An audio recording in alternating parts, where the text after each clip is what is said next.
An enormous, very cool model reveal today. We've got the new Leviathan Dreadnought from Games Workshop. Let's talk some kit details, weapon options, and its rules profile for Warhammer 40k.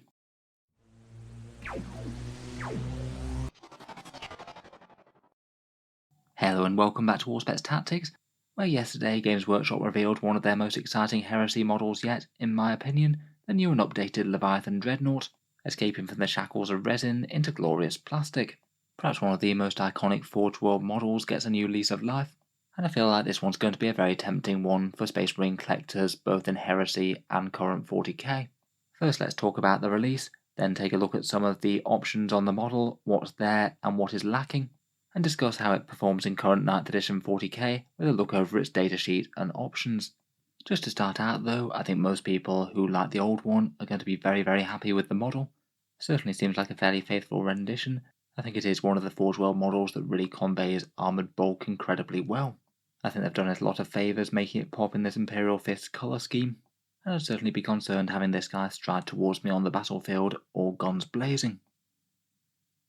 The Leviathan Dreadnought was one of the kits that we already knew that they were going to be re-releasing in plastic. It was one of Forge World's most popular dreadnoughts, with really quite a lot of people running them in 40k, both for looks and for gameplay ability, at least in 8th.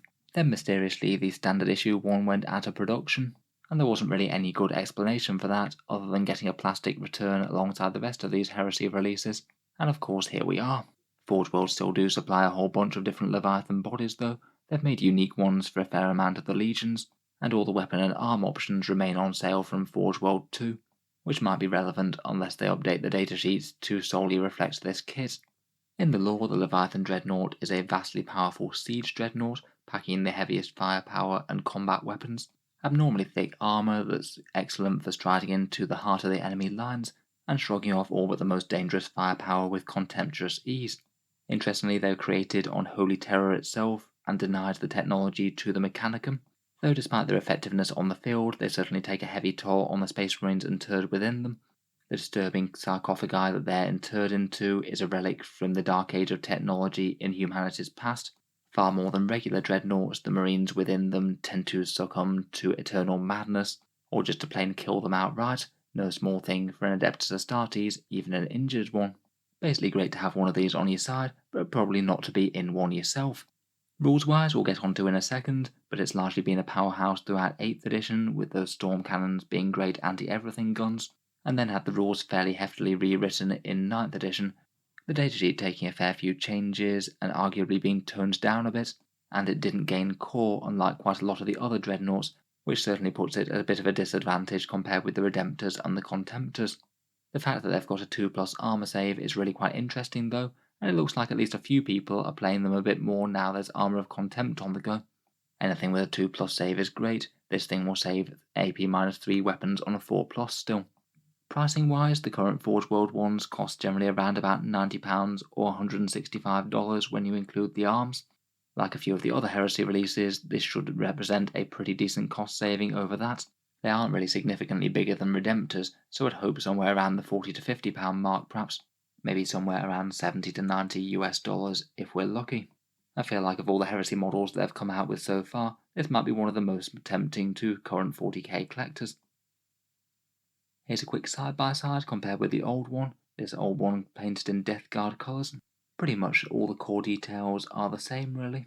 The new one does have a few extra bits of sculpted bling on it, but it still largely looks very plain, heavily armoured and functional. As for weapon options, it sounds like the new one is going to come with a fair assortment, but it doesn't sound like it's going to be the complete collection of different guns, as that would be 5 different options, potentially 2 for each arm. The ones that Games Workshop said it comes with are the Gravflux Bombard, the Storm Cannon, and the Cyclonic Melter Lance. We'll take a look at their stats in a second, though if I had to guess, they might just be coming with one of each of those guns. At least none of the ones pictured look like you can double up. At least with the old guns from Forge World, each weapon could be fielded on either arm, so maybe they'll have kept that design. Could be a little bit annoying, say if you wanted a Leviathan with dual storm cannons, though I suppose while they're still selling the resin ones, you might be able to mix and match a plastic one with a resin. I guess that'd depend on how different they look. Otherwise, unless they're holding back options on us, it doesn't sound like there'd be any Siege Drill or Siege Claw, so the plastic one on offer would probably just be a ranged weapon beast. It would be really cool if you had the option to field a ranged and melee weapon one, but I just can't help but think that they would have shown it off in this preview, particularly as they're showing off the other different guns. Maybe it might be a bit of a case for the default one to have the ranged weapons, and then you could pick up one of the combat ones if you wanted to go that way. I feel it is a model though that you can fairly comfortably field just with 2 ranged weapons. You don't have to go melee if you don't want to. Otherwise for war gear, it does have a decent amount of hull weapons, twin heavy flamers or 2 twin Volkite calivers, and then the only one that they talk about on the top weapon is a Phosphex discharger, which I'm kind of genuinely unsure whether or not it's the weapon that's pictured. Currently in 40k they have the option to mount hunter-killer missiles. I'm genuinely unsure as to whether or not that's still going to be the case, or the top weapon's going to be reimagined to fire out Phosphex shells. They're basically horrifically destructive incendiary weapons that were used a lot more in the Heresy and are kind of relic weapons in current 40k. Finally, the Leviathan Dreadnought already has a full datasheet for Warhammer 40k, found in the Imperial Armor Compendium, and it's an elite's choice for Codex Space Marines and Codex Chaos Space Marines, costing 220 points, and also costs you an additional command point as well as a relic datasheet. It's basically the biggest of the Dreadnoughts, a very tough tanky critter that moves 8 inches, has toughness 7 and 14 wounds, and a very nice 2+ save with a 5+ invul. They're very hard to shift indeed with Armour of Contempt, more so per point than the Redemptor Dreadnought for the Space Marines, and certainly do well with any buffs that you can put on them, though they do tend to be a bit limited as a non-core unit. Death Guard, Thousand Suns, and Chaos Space Marines all have their options, but if you are going for the Loyalist Space Marines, then a Tech Marine is quite a nice pair with them, allowing it to hit on 2s with those big guns and also pile some wounds back onto it. Out of its guns, my favourite 2 are the Storm Cannon and the Grav Flux Bombard. The Grav weapon is 24 inches, 2d3 shots, strength 8, AP-3 and damage 2, going up to a big damage 3 if it's shot against anything with a 3+ save or better. It is pretty excellent for clearing elite infantry. I'd say probably the single strongest armament out of any of them. Maybe the biggest downside is that it's blast and then it can't be fired in combat if you get locked up. A bit of a risk as it's got a fairly short range. That one's also the cheapest option. The Storm Cannon costs you an extra 10 points each, and that's 8 shots at strength 7, AP-1, damage 2. A good generalist profile, but it's not going to like going into things with good armor saves, and -1 damage will make it hit quite weakly. Then there's the Cyclonic Melter Lance, which costs 20 points more than the Bombard.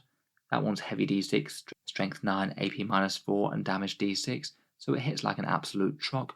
By far the best damage profile, but it's also the most expensive, and only 18-inch range means that it could be zoned out fairly easily of important things.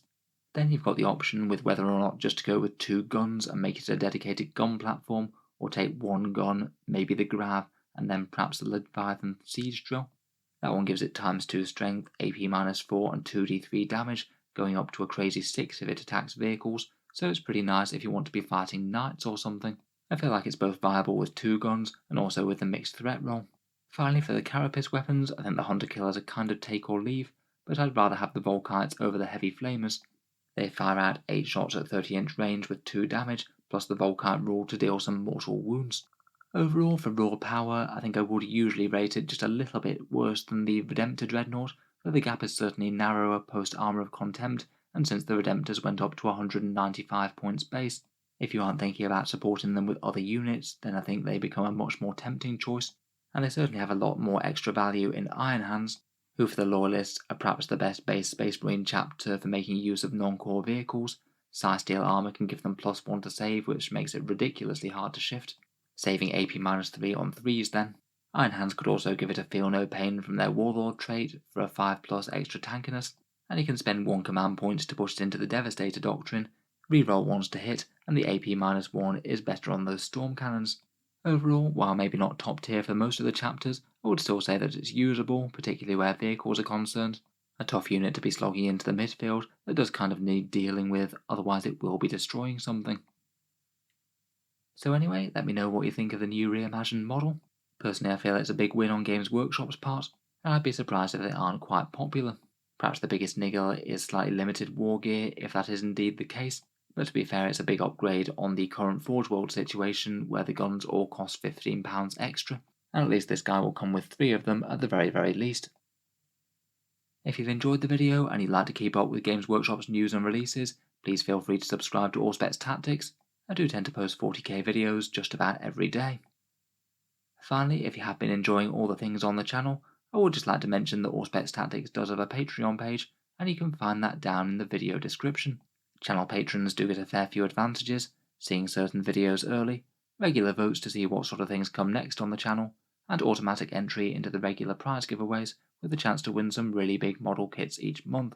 If any of that sounds good to you, or you'd just like to help support, the link is down in the video description. In any case, a massive thank you for listening, and I'll hope to see you guys next time.